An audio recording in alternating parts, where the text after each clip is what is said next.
Ration card धारी बड़ घोषणा जहां आपण मैंने समस्ते जान रखा निहाती जरूरी। एवं सरकार जारी कला एक बड़ अपडेट कि राशन कार्ड एमानकर हेबाकु जाउछि बातिल। तबे क्यों मानकर बातिल हेबो जदि आपण मानकर राशन कार्ड अछि तेबे तो एक कथा जान रखा निहाती जरूरी। हेले ता पूर्व वीडियो को लाइक करंतु, सब्सक्राइब करना थिले एवं सब्सक्राइब करी पाखर थिबा घंटी चिन्ह को दबाइ। केंद्र सरकार राशन कार्ड धारक तालिकार एक व्यापक काटछांट आरंभ करिसेंति। खाद्य एवं साधारण बंटन विभाग प्रथम थर पई राशन कार्ड धारी एक तालिका प्रस्तुत करुछि जो माने मागणा शस्य भली सुविधा पाई योग्य होई नाहंती। तबे एही तालिकार प्राय 1.17 कोटी लोक अछंती। एमाने 4 चकिया जान किंबा आयकर दाता किंबा कंपनी रे निर्देशक। तबे केंद्र राज्य गुडी को सेप्टेम्बर 30 सुधा एही अयोग्य कार्ड धारकों को हटाइबा पाई आवश्यक जांच करबा को निर्देश देइछि।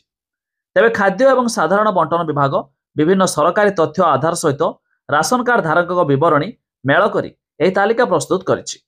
एथिरे आयकर विभाग अर्थात करदाता, कॉर्पोरेट व्यापार मंत्रालय अर्थात निर्देशक एवं सड़क परिवहन और राजपथ मंत्रालय अर्थात 4 चकिया मालिक भली विभागर तथ्य अंतर्भुक्त।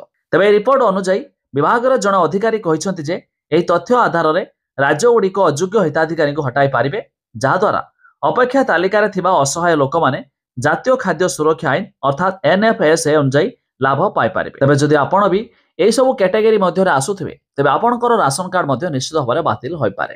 तेबे अधिक जानिया पई वेबसाइट रो लिंक आमे डिस्क्रिप्शन लो देइछु, आपण माने जाई चेक करि पारिबे।